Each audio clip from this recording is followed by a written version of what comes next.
Hello!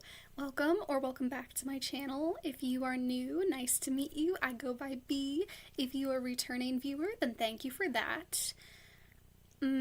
So if you clicked on this video, you probably saw that today's topic is movie and TV show, just basically media adaptations of books. So if you like this video, like, subscribe, hit the notification bell, maybe leave a comment if you just have some thoughts you want to share or have a question or anything else. I welcome all of it. So without further ado, let's get into today's video. So first of all, I want to start off by saying that if you do like or even prefer movies or TV show adaptations to the books, then that's like, I'm not trying to judge that or minimize that at all. I realize that a lot of people view things differently. Like, some people aren't big readers, so the movies and TV shows are a way for them to get more into a franchise, which I think is great. Good for you. Whatever makes you happy and interested in just this general story.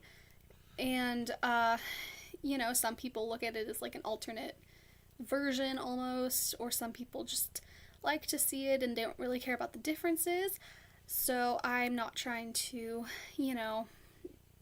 upset or try to be arguing with anybody. That is not my intention. I'm just simply sharing my own thoughts about, media adaptations of books. So just wanted to clarify that. If you have a differing opinion from the ones that I share in this video, feel free to leave a comment. Just please try to keep it friendly and nice. I'm always happy to debate ideas, but I prefer nice conversations to argumentative ones. So just please keep that in mind throughout the course of this video.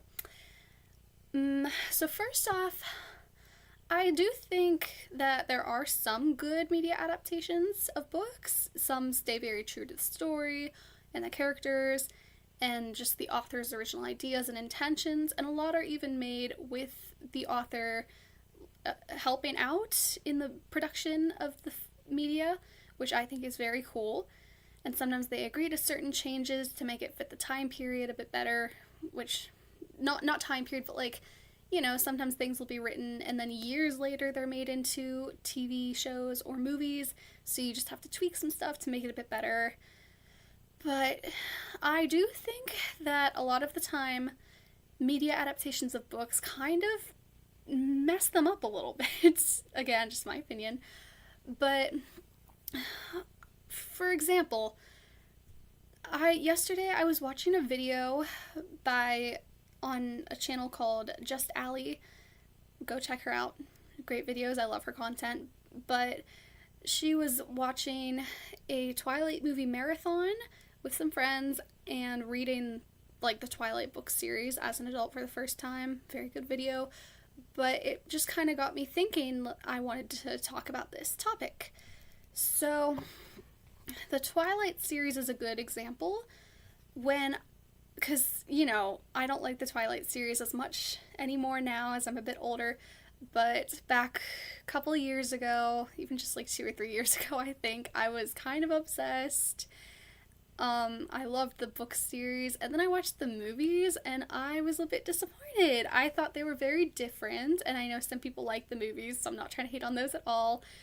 As somebody who loved the books first, I did not like the movies much. Because that's another thing, is that when I read books, I don't really like the romance parts as much. I'm not a romance reader. I like the action, I like fantasy, sci-fi, I like the storyline. And I like found family tropes. So that's what I saw in Twilight, was a wonderful found family. I liked the main character, Bella Swan, a lot because she was quiet and liked books and didn't really feel like she fit in. And at the time, I just related to that a whole lot. So I thought it was a really great book series. But then I watched the movies and I felt like while the storylines and the major plot points were all still the same, it had stripped away so much of what made Bella Bella. It had stripped away a lot of the parts of the story that I'd really come to love and appreciate. They'd just been tossed aside as if they weren't important. And all of the romance and the love triangle between Bella and Edward and Jacob had just been emphasized, and just heightened in a way I didn't really appreciate as somebody who's not a big fan of romance. Now, to a lot of people, this probably wasn't even a very noticeable difference, because sure, there were some obvious changes and stuff that made it fit the big screen a bit better in various ways, but most of the major points of a story were relatively unchanged. However, watching it, I felt like something fundamental had been taken away. Bella was so obsessed with Edward and head over heels, and just, it was a more toxic love story than it is in the books. Now, I acknowledge that the books have their flaws, and that it's certainly not really a promotion of a lot of healthy dynamics, necessarily, but the movies just seem to take that and just take it up to another level, which I did not appreciate. And I find this to be the case with a lot of movies and TV shows. Because, I mean, especially with older books, even as old as like 10, 15 years ago, I get the feeling that romance was just not as big a deal as it is now, and it just, you didn't need to have a lot of romance to sell a book. You could have, like, good plots, and then for movies, I mean, oftentimes what drives people to the theaters is the stuff that you don't necessarily need in a book. Like, that you might still have anyway, but if you don't have, like, you know, cute, attractive female and male protagonists and a love triangle and a lot of complicated romance and just drama and romance and a lot of stuff that you don't necessarily need in a book, but for Hollywood, it sells movie tickets. So when books are taken and turned into movies, I mean, you also have to consider that they must fit a certain length of time. The average movie is about 2 hours or so, maybe 2.5 hours. And TV shows, you can make them last longer, but they're not going to be as impactful a lot of the time as a movie. And less people are likely to watch a TV show than a movie sometimes because they're longer format and require more investment. As opposed to a movie, you can just go to a theater for like 2 hours and sit, eat some popcorn, and then you leave, and you don't have to think about it again if you don't want. So there are certainly time aspects to be considered of stuff that they have to cut out of books to make it fit the time length better. And, you know, certain stuff is hard. Books, your options are boundless. You can put as much crazy stuff as you want into a book, and it just is. With movies, there's certain levels of reality that have to be considered because you have to figure out a way to properly film it. And, you know, editing and CGI and whatnot has gotten very, very advanced in recent years, but there are still limits, I'd imagine. And it takes time to do that and money. So with movies, there's so much practical elements to consider that you really don't have to worry about in books. And while I do understand all of that, I think that a lot of the time movies will just take, like, you know, the big, important, showy stuff that'll bring audiences in out of books and put them on the big screen, add some romance and tension and drama and chaos, and they often strip away a lot of just the core, solid foundations of a book. Now, certain adaptations are pretty accurate. I think of the Harry Potter movies, which, you know, they have their flaws, they have their inaccuracies, but I think that overall they held true to the story pretty well. Same with the Hunger Game movies. I feel like they really kept the core of the story very well, and a lot of minor details were kept up. I did not like just the way they dialed up the love triangle between Peeta and Gale and Katniss. That really wasn't there much in the books. At least not the way it was in the movies, but in the movies it's like such an intense factor, which, you know, I get it, trying to bring in audiences, but I just felt like it was an unnecessary addition. But other than that, I feel like the Hunger Games movies were pretty true to the books.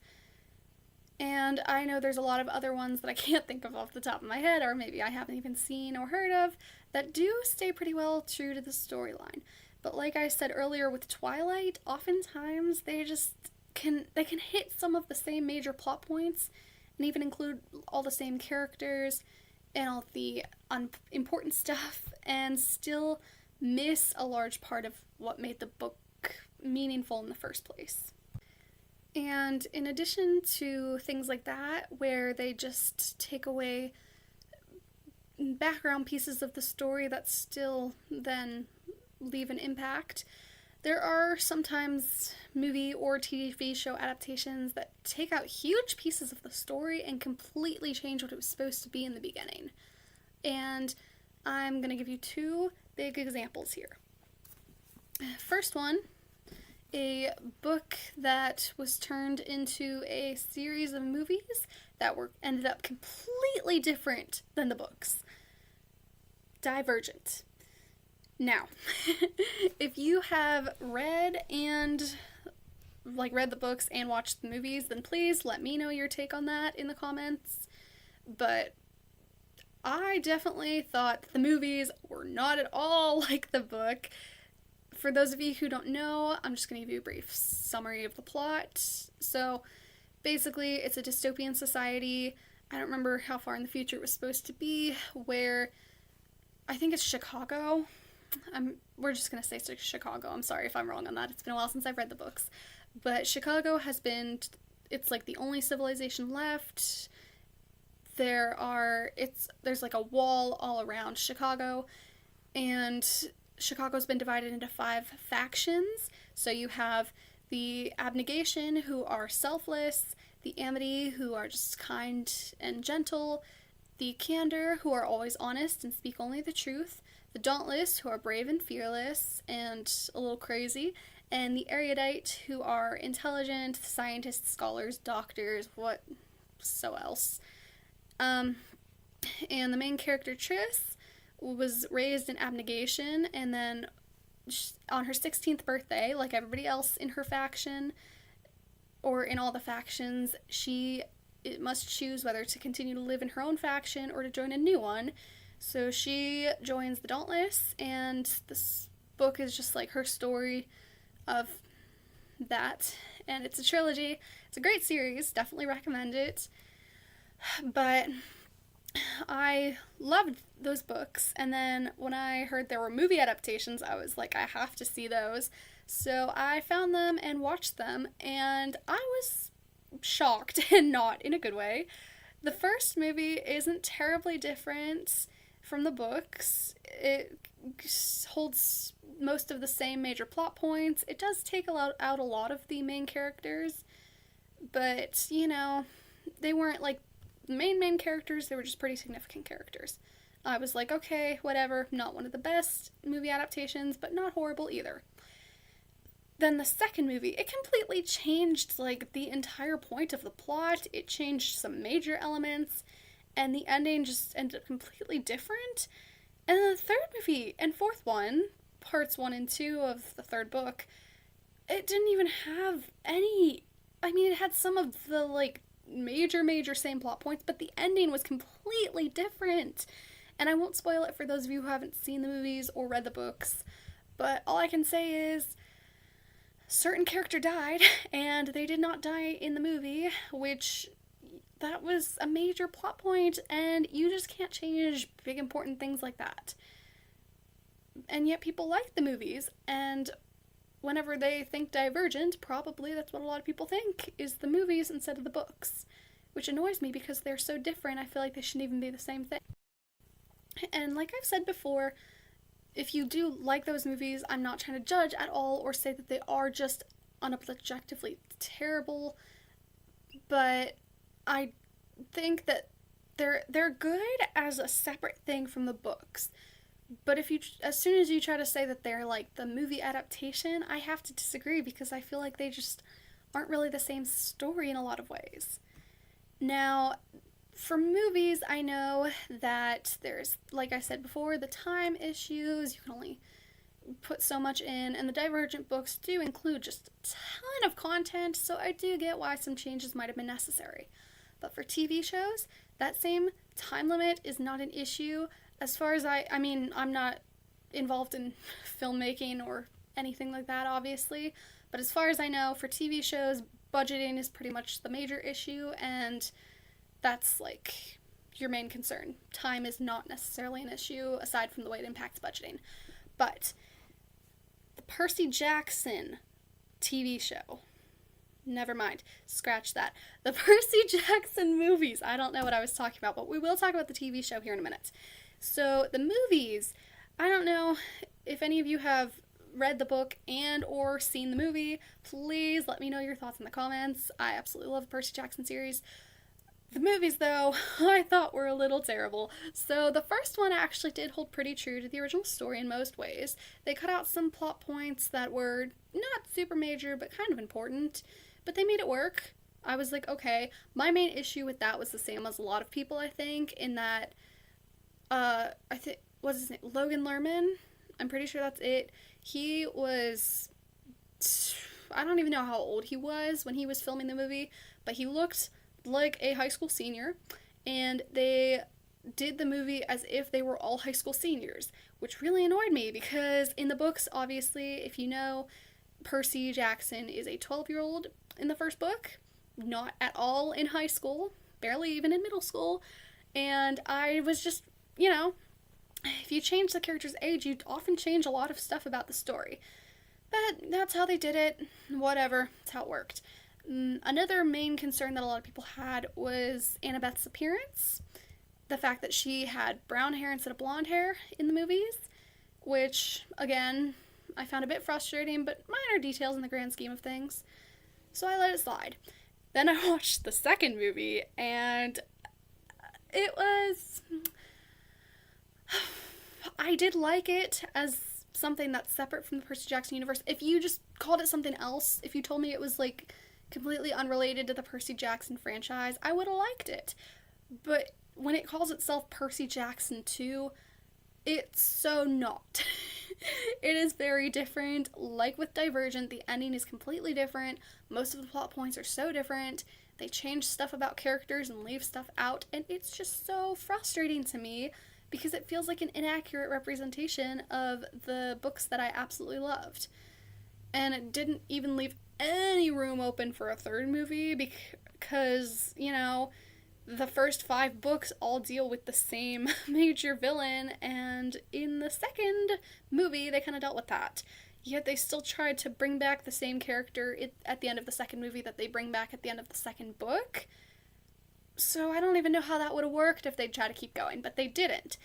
Instead, was it 2023? They made a TV show adaptation to fix what the movies did. Now, I feel like the TV show was pretty accurate to the movie. They did change some stuff that frustrated me, but overall it was okay. But I still just couldn't really get into it.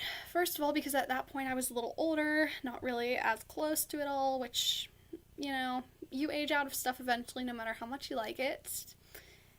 But then also, I did like the casting, mostly. I thought the 3 actors, the main actors, and all the other actors too, but especially the 3 main ones, they did a phenomenal job. I thought they embodied the spirit of the characters pretty well. I did like them. They did great. But I think just certain things can't be ignored, and it should be okay to have discussions about it. It shouldn't be some sort of taboo thing to, have conversations about certain aspects of a story and the way it's portrayed based off of certain things. That's all the more I'm going to say. If you want to start a discussion in the comments, feel free, if you know what I'm talking about. But I did think it was a good show overall. It definitely was more true to the books than the movies were, and I appreciated it. And the 3 actors did an amazing job. All the actors did, but it was good acting. I liked a lot of it. But just overall, book and movie adaptations TV show and movie adaptations of books, a lot of the time they're just not the same. Either they leave out major points of a book, or they change the story entirely, or they just don't hold the same core elements that maybe seem like small details but are important in the story overall. And I think that it could be done well. And do they have to be exact replicas of a book? Certainly not. But you should try to look at what makes the book what it is and try to keep that as best as you can. Now, does that mean I'm going to not watch movie or TV show adaptations? Of course it doesn't. I recently read A Good Girl's Guide to Murder. If you have not seen my book ratings, please go check those out. I loved the series, and I'm excited to go watch the TV show here at some point, hopefully soon. And Sunrise on the Reaping, the fifth Hunger Games book. I know that the movie is coming out at the end of next year, and I am excited to go see that. I think they had a great cast. I think it's going to be really, really good. I've seen the trailer, and it's awesome. So those, I hope, will hold true to the books. But I just think that in the future, filmmakers should consider the important aspects of a book and just try to stay true to them, because the fans appreciate it. That's all I have to say on this, really. I'd love to know your thoughts, so if you have a thought you want to share, please drop it in the comments. If you've stuck with me this whole time, I thank you. I know this was kind of long and rambling, but in case you haven't figured it out yet, that's kind of just my style. So if you like this video, like, subscribe, hit the notification bell so that you always get notified when I post a video. I hope to be doing more long form videos over the next couple days because I have some time to film today, and I intend to use that time wisely. So yeah, thanks for watching. I hope you have a great rest of your day, and hopefully I'll see you in another video. Bye!